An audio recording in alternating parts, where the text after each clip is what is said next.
हरि ओम तत्सत। YouTube channel हुएमाईमा हार्दिक स्वागत छ। सुरुवातमा हामी भगवत गीताको अध्ययन गर्नेछौँ अनि त्यसपछि अरू ज्ञान विज्ञानका कुराहरूमा चर्चा गर्नेछौँ। त्यसैले लागौँ पहिलो अध्यायको पहिलो श्लोकतर्फ। पहिलो अध्याय रहेको छ अर्जुन विषाद योग। भगवत गीता अध्याय 1 श्लोक 1 श्लोक यस प्रकार रहेको छ। धृतराष्ट्र उवाच धर्मक्षेत्रे कुरुक्षेत्रे समवेतायुयुत्सवः मामका पाण्डवाश्चैव किम कुर्वत सञ्जय। धृतराष्ट्रले भने, हे सञ्जय, धर्मस्थल कुरुक्षेत्रमा जम्मा भएका युद्धको चाहना गरेका मेरा र पाण्डुका छोराहरूले साँच्चै नै के गरे? यो संसार भगवानको लीला हो, यानि भगवानद्वारा आध्यात्मिक तौरमा खेलिएको खेल हो।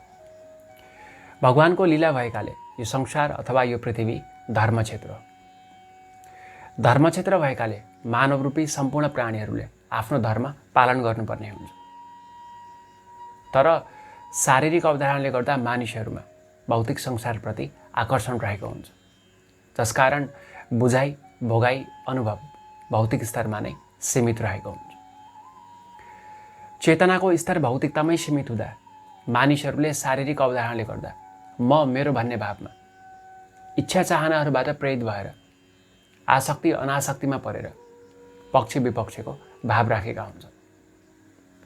यस प्रकारको स्वभावले गर्दा मानिसहरूले परिवार, साथीभाइ, इष्टमित्र लगायत अन्य सम्बन्धहरूलाई लिएर भौतिक संसारप्रतिको आकर्षणले गर्दा के होला, कस्तो होला, कहाँ के भयो, कसले के गरे भनेर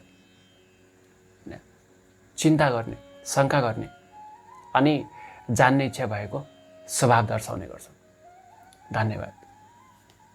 राधे राधे।